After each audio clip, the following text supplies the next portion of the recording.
नमस्कार साथियों। तो आज है 21 जनवरी 2025। बात करेंगे इस वीडियो में कुछ इंपॉर्टेंट शेयर्स के ऊपर, कुछ इंपॉर्टेंट अपडेट्स है, कुछ इंपॉर्टेंट न्यूज है। तो चलिए एक करके कवर करते हैं। तो सबसे पहले हम बात करेंगे ईएमएस सेक्टर की दिग्गज company Dixon technology India limited की शेयर के बारे में, जिसकी कल रिजल्ट आउट हुआ था 20 तारीख को। और आज शेयर में दोस्तों 13 से 14% क्रैश कर गया। शेयर अल्टीमेटली क्लोजिंग दिया 15,118 रुपए पे, तकरीबन 13.90% गिरावट के साथ। आज ना केवल डिक्सॉन टेक्नोलॉजी की शेयर में गिरावट हुआ, उसके साथ साथ जितने भी ईएमएस सेक्टर की शेयर है, जैसे कि आप केएनएस को देख लीजिए, जैसे कि आप सिरमा जीएस को देख लीजिए, जैसे कि आप एम्बर को देख लीजिए, पीजी इलेक्ट्रो प्लस को देख लीजिए, सारे के सारे शेयर देखिए कहीं पे 5% की, केएनएस 10% गिरा, सिरमा के अंदर भी वही 5-6% की गिरावट रहा, एम्बर भी वही 4-5% के आसपास गिरावट हमें देखने को मिला।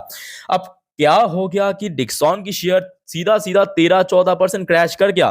देखिए कल ऐसा नहीं कि कंपनी के रिजल्ट बहुत खराब था, कल मैं ऑलरेडी इसको रिव्यू कर चुका हूं। कंपनी की ईयरली रिजल्ट पे तो दोस्तों आप टच ही नहीं कर सकते। ईयरली अगर हम बात करें, इनकम की सेगमेंट पे 100% के ऊपर ग्रोथ रखा, प्रॉफिट की सेगमेंट पे 124% की ग्रोथ रखा। But at the same time मैं आपको रिव्यू करते करते ये भी कहा था कि देखिए कंपनी की क्वार्टर ऑन क्वार्टर मतलब सीक्वेंशियल रिजल्ट बहुत वीक रहा। अब देखिए इसके पीछे कुछ बड़ा मुद्दा भी है, जैसे कि यहाँ पे आप देख सकते हो, ये सितंबर 2024 मतलब लास्ट क्वार्टर में कंपनी की इनकम कितना था, 11,534 करोड़ रुपए। इस बार देखिए तकरीबन 1100 करोड़ के आसपास हमें नीचे देखने को मिला, 10,454 करोड़। दूसरी बात यह है कि इस बार ना अदर्स इनकम की सेगमेंट पे, कहां पे, अदर्स इनकम की सेगमेंट पे लास्ट क्वार्टर में कंपनी 206 करोड़ की इनकम जनरेट किया था। इस बार अगर हम बात करें ओनली 10 करोड़ रुपीस। अब देखिए उसके साथ मैंने आपको यह भी कहा था कि देखिए ब्रोकरेज जो है ना, मतलब बिन बुलाए मेहमान, इनके द्वारा अगर उल्टा सीधा रेटिंग एंड टारगेट हो गया ना, बस खेल घूम जाएगा। अदरवाइज कल तक मतलब रिजल्ट देखने के बाद तो किसी को ये मतलब बिलीव नहीं होगा कि आज शेयर में इतना क्रैश हो जाएगा।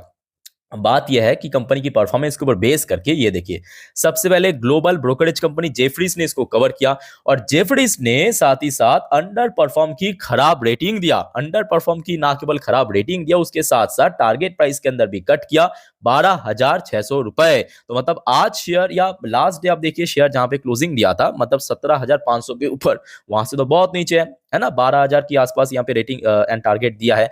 उसके साथ साथ ये भी मेंशन किया कि देखिए इसकी जो पी रेशियो है, मतलब जो ओवरऑल वैल्यूएशन है, वो बहुत ज्यादा हाई है। ये बात भी सही है, हाई है, बट हाँ कुछ कुछ जगह पे ना जहाँ पे इतना अच्छा डिमांड है, जहाँ पे इतना अच्छा ग्रोथ है ना, वो जस्टिफाइड करता है। पी रेशियो आप हमेशा मतलब हर शेयर की केस में, हर सेक्टर की केस में सेम कंसिडर नहीं कर सकते, क्योंकि कहाँ कहाँ पे मतलब डिमांड इतना ज्यादा है। यहाँ पे आप समझ रहे हो कि खुद ब खुद यहाँ पे भारत सरकार यहाँ पे सपोर्ट कर रहा है इस पर्टिकुलर सेक्टर को। इसके अलावा देखिए यहाँ पे एक और डोमेस्टिक ब्रोकरेज है नुभामा। नुभामा की तरफ से भी आप देख सकते हो, रेटिंग भी कोई खास रेटिंग नहीं दिया, होल्ड करने का रेटिंग दिया, और टारगेट प्राइस दिया 18,790। फिर भी मैं कहूंगा अच्छा है, फिर भी अच्छा है कंपेयर टू जेफरीज, ठीक है।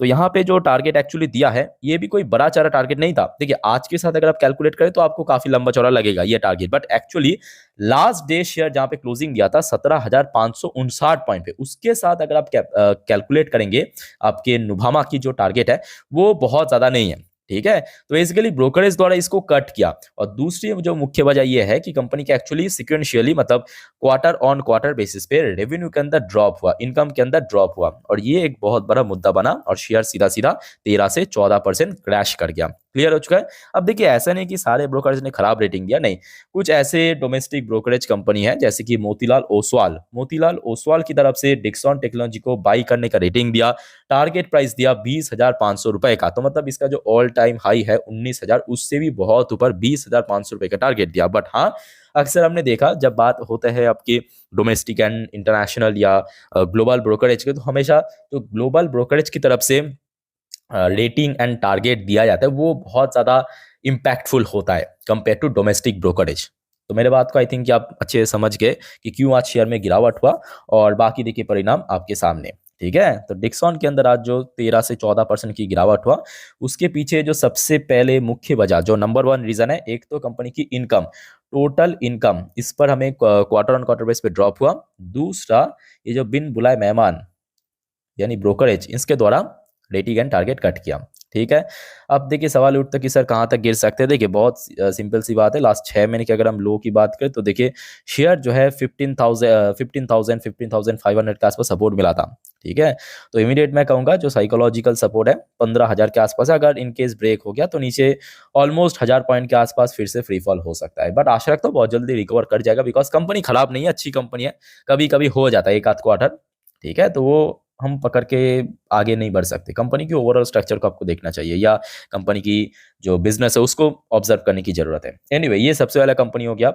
नेक्स्ट हम बात करेंगे कल्याण ज्वेलर्स। देखिए, कल्याण ज्वेलर्स इंडिया लिमिटेड में आज ना केवल 8% की गिरावट हुआ, कंटिन्यू लास्ट ऑलमोस्ट 3 हफ्तों से ये गिरावट हमें जारी देखने को मिला। देखिए, शेयर जो है लगभग 38% क्रैश कर गया। देखिए, सबसे पहले मैं आपको ये बताना चाहता हूँ कि इसके पहले क्यों गिरावट हुआ था।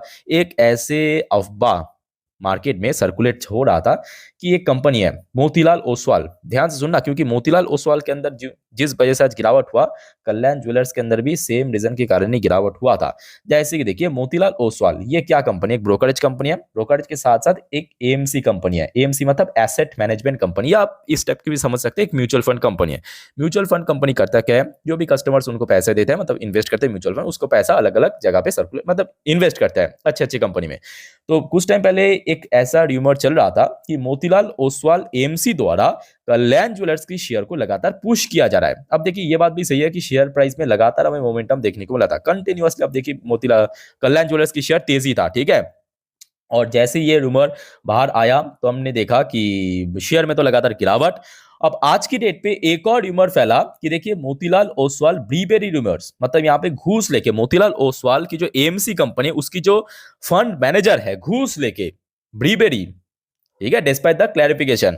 अब देखिए, बात ऐसा है कि देखिए, कुछ टाइम पहले मोतीलाल ओसवाल की तरफ से एक क्लासिफिकेशन भी दिया है, यहाँ पे आप देख सकते हो, प्रॉपर्ली यहाँ पे मेंशन भी किया था। मतलब ये जो रिमोट चल रहा था कि मोतीलाल ओसवाल एएमसी ने इसको पुश किया है शेयर को, उसके ऊपर देखिए मेंशन भी किया बेसलेस, मॉलिक्यूलस, डिफेमिनेटरी, ठीक है। तो ये ऑलरेडी हमने देख चुका। तो बेसिकली देखिए, रूमर है तो रूमर है। अब देखिए, इसका कोई प्रॉपर या ठोस जो वजह है वो तो अल्टीमेटली किसी को नहीं मालूम, क्योंकि अभी तक देखिए आपके एक्सचेंज द्वारा ना सेबी द्वारा कुछ भी अभी खुलासा नहीं किया। तो जो भी चल रहा है अभी रूमर की तरह ही आप इस चीज को ले सकते हो, ठीक है।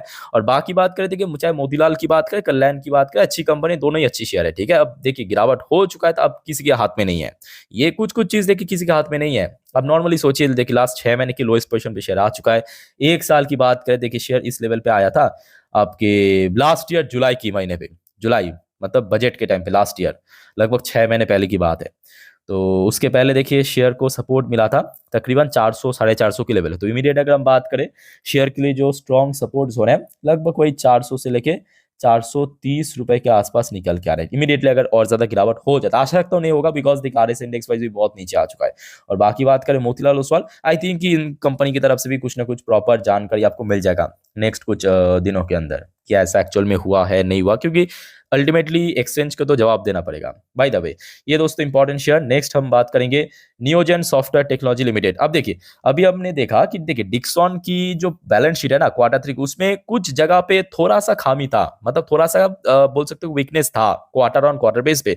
बट ये जो कंपनी है नियोजन सॉफ्टवेयर, इसका भी लास्ट डे रिजल्ट आउट हुआ था। मेरे बात को ध्यान से सुनिएगा, इसका भी रिजल्ट आउट हुआ था, बट इसके रिजल्ट दोस्तों आप कहीं पर भी टच तक भी नहीं कर सकते, टच तक भी नहीं कर सकते। मतलब अगर हम बात करें कंपनी की इनकम देखिए ग्रो किया, कंपनी की इवन मार्जिन ब्रॉड हो चुका है, इससे ज्यादा क्या बोल सकते हो। 24% लास्ट ईयर, लास्ट क्वार्टर में 23%, इस बार 28% पे पहुंच चुका है, जिसके कारण कंपनी की नेट प्रॉफिट भी आप देखिए बढ़ गया, 68 करोड़, 70 करोड़, 89 करोड़ पे पहुंच चुका है ना। तो मेन रीजन देखिए वही सिंपल है, ब्रोकरेज। आप लोग अक्सर मुझे कमेंट में पूछते ना कि सर आप ब्रोकर ये खचरा क्यों बोलता, भाई ये खचरा है। अब देखिए ना, कितना बढ़िया कंपनी इतना अच्छा परफॉर्म किया, जेफरीज ने इसको डाउनग्रेड कर दिया। वही सेम जेफरीज ने डिक्सॉन को भी डाउनग्रेड किया। मैं यूं ही इन लोगों को खचरा नहीं बोलता हूं, वजह है, समझ रहे हो ना। ये देखिए, पहले बाई करने का रेटिंग दिया, आज की डेट में इसको बदल के अंडर परफॉर्म का रेटिंग दिया। ऊपर से जो पहले टारगेट प्राइस दिया था 1500 का, उसको कट करके 1240 रुपए का टारगेट दे दिया। और आज देखिए परिणाम आपके सामने, शेयर क्लोजिंग दिया वही उसी लेवल के आसपास जहां पे न्यू टारगेट आया, 16% क्रैश कर गया। दूसरी ओर में डिक्सॉन 13% 14% क्रैश किया, और नियोजन ने बेचारा 16 16.5% क्रैश कर गया। ठीक है, तो क्यों गिरावट हुआ समझ आ चुका है। और ये लोग ऐसा ही करते हैं ब्रोकर्स द्वारा। देखिए, ये बहुत ही घिसे पीटे तरीका है कि इन लोगों को भी मालूम है कि अच्छी कंपनी, अच्छी शेयर है, हम लोगों को भी इन्वेस्ट करना है, तो कैसे इन्वेस्ट करें, महंगा तो हम खरीद नहीं सकते, हाई पे चल रहा है, ऑल टाइम हाई पे चल रहा है। ये भी आप देखिए कुछ दिन पहले ऑल टाइम हाई टच किया, यहाँ पे ये देखिए ऑल टाइम हाई पे चल रहा था, ठीक है। तो क्या करें, पहले इसको डाउनग्रेड करो, शेयर जब नीचे आएगा इन लोगों ने बाई करेगा, सीधी सी बात, इसमें कोई रॉकेट साइंस नहीं है, बहुत ही सीधी सी फंडा है, बहुत पुराने दिन से चलता आ रहा है एकदम। तो इसके ऊपर मैं कहूँगा इमीडिएटली कोई बड़ा डिसीजन लेने की जरूरत नहीं है। और अल्टीमेटली देखिए आज बाजार की सेंटीमेंट भी काफी हद तक खराब था, ये बात भी सही है कि बाजार की सेंटीमेंट भी खराब था। ओके नेक्स्ट दोस्तों हम बात करेंगे एक और शानदार कंपनी सायम डीएलएम लिमिटेड के ऊपर। पर उसके पहले दोस्तों अगर आपको वीडियो अभी तक अच्छा लगा, इन्फॉर्मेटिव लगा, प्लीज वीडियो को लाइक करना और प्लीज दोस्तों चैनल को सब्सक्राइब करने के साथ साथ मुझे फॉलो करना मत भूलना इंस्टाग्राम में, जिसका लिंक आपको नीचे डिस्क्रिप्शन बॉक्स में मिल जाएगा। एक और छोटा सा दोस्तों रिक्वेस्ट करूंगा, आज रात की जो 10:30 की वीडियो आएगा इस चैनल पे, जिसपे हम नेक्स्ट डे मार्केट एनालिसिस, पूरे दिन की शेयर मार्केट से रिलेटेड अपडेट, ग्लोबल मार्केट का अपडेट, एफएसडीएस का डेटा कवर करेंगे, उसको मिस मत करना, ठीक है। इसी चैनल पे आ जाएगा, वही सेम टाइम 11:15 के आसपास। अच्छा सायन डीएलएम जो है इसका रिजल्ट आज आउट हुआ 21 तारीख को। अनफॉर्चुनेटली शेयर होल्डर के लिए बोलना पड़ रहा है, परफॉर्मेंस बहुत खराब है। जैसे कि यहाँ पे आप देख सकते हो, मतलब जहाँ पे कंपनीज अच्छे परफॉर्म करने के बावजूद भी ब्रोकरेज द्वारा पिट रहा है। बाजार में क्रैश तो बाद में हो रहा है, पहले तो ब्रोकरेज ने इसको डाउनग्रेड कर रहा है। और यहाँ पे आप देख सकते हो रेवेन्यू के अंदर 38% की जंप, ठीक है, बट नेट प्रॉफिट के अंदर 41% की गिरावट। एक्चुअली मार्जिन इशू रहा, मार्जिन बहुत ज़्यादा कम हो चुका है। जैसे कि कंपनी की लास्ट ईयर पे प्रॉफिट आया था लगभग 18 करोड़ के ऊपर, इस बार प्रॉफिट गिर के 11 करोड़ भी पूरा कंप्लीट नहीं कर पाया, 10 करोड़ 90 लाख के अराउंड, ठीक है।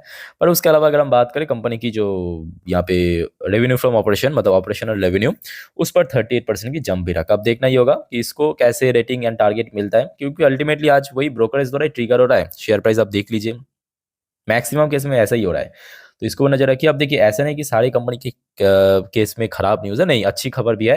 जैसे कि सिलमैटिक इंडिया बीच में हमने देखा जिस वजह से शेयर ऑलमोस्ट 5-6% ऊपर स्पाइक कर गया था, ठीक है, सिलमैटिक की शेयर। तो इसके पीछे जो मेन कारण था, ये देखिए, न्यूक्लियर एनर्जी स्टॉक, एक्चुअली सिलमैटिक को यहाँ पे मेंशन किया, jump 4% after the receiving approval from Kuwait petroleum company. तो वहां पे एक्चुअली काम करने के लिए अप्रूवल मिल गया इस कंपनी को। छोटे से कंपनी है, बहुत रिस्की शेयर है, जिस वजह से मैं कहूंगा देखिए नॉर्मली आप न्यूज के ऊपर बेस करके देखिए, निवेश करना ना करना सर कंप्लीटली आपके ऊपर डिपेंड करता है, ठीक है। 2023 में बाजार में लिस्ट हुआ था। तो ये कुछ दोस्तों इंपॉर्टेंट जानकारी आपके साथ में शेयर किया। आगे भी और बहुत सारे इंपॉर्टेंट कंपनी का आज रिजल्ट आउट होगा, उसके ऊपर भी जानकारी देंगे, तो मिस मत करना एक भी वीडियो। फिलहाल इस वीडियो को वाइंड अप करता हूँ। टेक केयर, बाय बाय, जय हिंद।